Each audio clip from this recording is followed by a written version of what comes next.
Croeso chi yma i'r gell unwaith eto. Mae dydd Gwener yn barod, mae'r wythnos yma yn hedfan heibio yn tydyn nhw. Rwan, rhan o gyfoeth yn hetifeddiaeth ni fel Cymru ydy yn hemynau ni.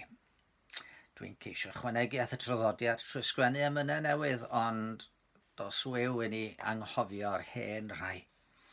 Mae'n wir fod ambell i air a falle'n ddieithr ar gyfeiriadaeth at yr hen gyfeithiad, Beibl William Morgan fel dyn ni'n alw fo, yn golygu fod rhai bobl yn cael rhai o'r emynau'n astrus efallai. Ond mae yna briodi gwirioneddau'r Beibl a phrofiad y Cristion mewn ffordd rhyfeddol yna. Un o'm hoff enmynwyr i ydy Anne Griffiths. Mae myfyrio yn ei hemynau yn talu ar ei ganfed i'r Cristion. Beth bynnag am ei rhagoriaeth fel llenyddiaeth, mae'n ddyn nhw ddarluniau a chyffelybiaethau sydd mor gynorthwyol. Cymwch chi hemyn hi am berson Crist. Mewn ychydig linellau, mae'n crynhoi'r hyn y byd diwynyddion yn dadlau a myfyrio arnyn nhw am ganrifoedd. Mae'n sôn amdano fo efo'i dwy natur mewn un person yn anwahanol mwy, mewn purdeb heb gymysgu neu perffeithrwydd hwy. Mae yna ddiwynyddiaeth ofn yma. Mae Iesu Grist yn wir dduw. Ond mae yn wir ddyn hefyd. A'r ddwy natur wedi i clymu efo'i gilydd mewn rhyw ffordd, ac eto ddim wedi cymysgu fel rhyw mishmash o tamed o dduw a tamed o ddyn, ond mae'r ddwy natur yn berffaith wedi priodi yn yr un person yma. Ac nid diwynyddiaeth sych ydy hwn chwaith. Roedd y cyd-destun ydy pherthynas hi a'r Crist hwn. Mae'n cychwyn yr emyn am gael ffydd i edrych gyda'r angylion fri i drefn yr iachawdwriaeth dirgelwch yn ddisu. Ac yn y perill nesaf mae'n mynd ymlaen i ddeud, fenaid, gweloddasrwydd y person rhyfedd hwn dyfywyd mentra arno, ac arno rhod y bwn. Mae'n ddyn i gydymdeimlo a tholl wendidau i gyd, mae'n dduw i gari o'r orsedd ar ddiafol cnawd a byd. Chi'n gweld fel mae'r ddiwynyddiaeth yn troi'n ymarferol. Dyma'r Crist sydd yma ar ei chyfer hi, ac ar ein cyfer ni. Yr un y gallwn ni droi ato fo am gydymdeimlad, ond hefyd nerth wrth deithio trwy'r byd. Wedyn, meddyliwch mewn ffordd mae'n defnyddio hanes Esther yn mentro at y brenin a Hasferus. Doedd dim hawl gan neb i fentro ato heb gael fo'n i galw nhw. Ond os oeddech chi'n mentro, pe bydde fo'n estyn i deyrn i alen ato chi, yna mi fyddech chi'n ddiogel. Heblaw am hynny, wel, cael eich lladd fyddech chi, cael eich dienyddio.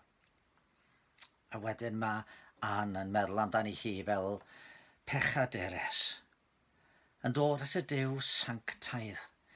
Sut fedrith hi fentra arno ac eto? Dyma mae'n dweud, mae fi a'n turiaf yno'n eon, teirnwyalen aer sydd yn ei law.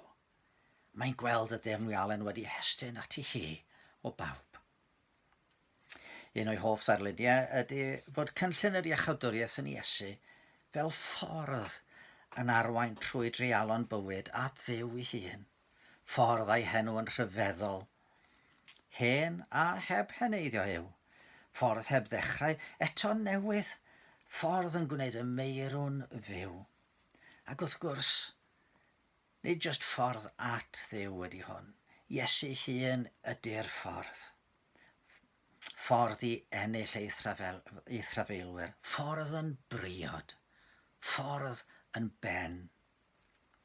Cryfder Anne ydy bod hi'n cymryd darluniau, gan amlaf darluniau o'r Beibl ei hun, a'i priodi efo profiad y Cristion. Ac bod yna wres arbennig yn ei phrofiad hi, y danbaid fendigau dan fel cafodd ei galw. Eto, mae mynegu'r hyn all fod yn brofiad i bob Cristion. I chyfaddefiad hi o fod yn bechadur ydy y cyfaddefiad sy'n rhaid i ni i wneud ger bron Duw. I Christ yw'r Crist rydyn ni'n cael yn gwahodd i brofi i ras heddiw. I brwydrau hi ar y ffordd yw'r brwydrau wyneb o ni. A'r gwrthrych oedd yn deilwng o'i bryd hi, ydy'r un gwrthrych sy'n gallu llenwi'n bryd ni ne. Rai blynyddoedd yn ôl, mi sgwennes i gywydd am Anne. Gai darllen hi. Mae ffordd sy'n ffordd y ffydd, a'i ffin ar fin afonydd dyfroedd clir. Ffordd trwy dirwedd anodd yw, ond ffordd o hedd rhydd ei thaith, a hardd ei thôn yw alaw ei fforddolion. A thi an o'i theithio hi hyd storws ei dosturi, a welaist, a brofaist drin yn wyneb hardd dyfrenin, a meddwaist ar y maddau drwy'r gras a fynd drwy garhau. Yn olwar, rhosyn Saron a'i ras a lanwau dyfron, a'i hilwen yn gyfalaw yn ei lais, ac yn ei law on i welais dernwyalen aer o bwys, ac ar ei ben goron ddrain. Drain a droes yn dynach am dy einioes na'n sir ffydd na dawnsio'r ffair. Dyn yn dduw, a diw yn ddiwair ddyn o werth, rhodd yn wrthrych hardd, a had yn geidwad gwych. Heddiw, gadwch chi'n unau ddilyn an i gymryd Iesu, ffrind pechadur, yn geidwad, a gwrthrych teilwng o'n holl fryd. Gadwch chi'n ei weddio. Arglwydd yn Duw, da ni'n troi at ydi heddiw yn rhyfeddu ac eto ddim yn rhyfeddu. Fel ac yma Crist yn gallu llenwi yn bryd ni. Dyma drysor y nef, dyma wrthrych teilwng o'n holl fryd. Rhosyn Saron. A fe brofodd an hynny o ddewn tad ac oedd hi'n hiraethu henffych fore, caf ei weled fel y mae.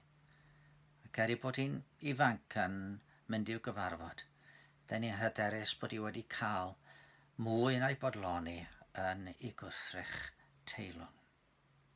Felly gad i'n unau fod â hiraeth am gwrdd â'r gwaredwr, a gad yn ei fyw ar hyd y ffordd yn ei gwmni fo. Amen. Dan eich bendith.